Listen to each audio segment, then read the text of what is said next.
Now that we have established the raise and tax on the prices on American goods, like cotton, now let's reduce the budget of the Navy ships. When Thomas Jefferson finished his second term, James Madison got 122 electoral votes and Charles A. Pinckney with only 47 electoral votes. For several years, American sailors were sailing near Great Britain. Then, the British started taking Americans into their ships. Today, we have 56 tons of cotton for that pesky island.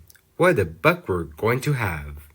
Hey, stop going near us. Do you have a pass to go through here? You're going to sell and make thousands from us, aren't you? Well, that's kinda the point. From 1789 to 1815, the British took over 10,000 Americans because wussy British sailors were not confident to join the Royal Navy. But the Americans did know that Great Britain was fighting Napoleon, which is why they thought the British were stealing from them, to fight Napoleon. Great Britain's navy was really good, but they lacked money to pay their sailors. There were originally 36,000 soldiers, which dwindled to 114,000 soldiers by 1815. The British tried to de-escalate the problem by only saying, "Their men fled your navy into my navy." Only after soon enough, the Senate had a bit of a small discussion. Back in the United States, James Madison said this in 1787 to the delegates about his theory of expansion. To summarize it, James Madison believed by enlarging the sphere, the political parties will expand and even be greater. It will be inevitable. Here is another article who summarized it. In other words, the size of the country would allow for so many different opinions and ideas that no one party could monopolize the national discussion. Madison wrote this at a time when many Americans were wary of changing the national makeup from a loose array of states into one country. Madison argued that doing so would multiply the number of interest groups, therefore protecting them from each other.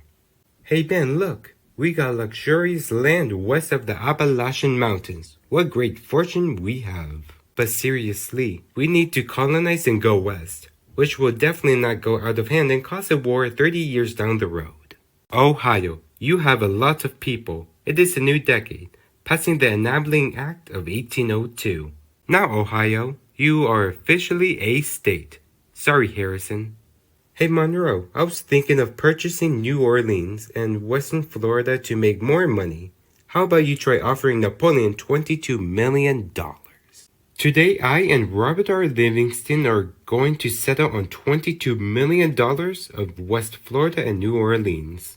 Now, how about the whole Louisiana Territory for $50 million? Wow. Alright. But in the Illinois Territory, the American government sold goods to the Osage people and not to the Sauk and Meskwaki because the Americans did not like them, so they also do not like them.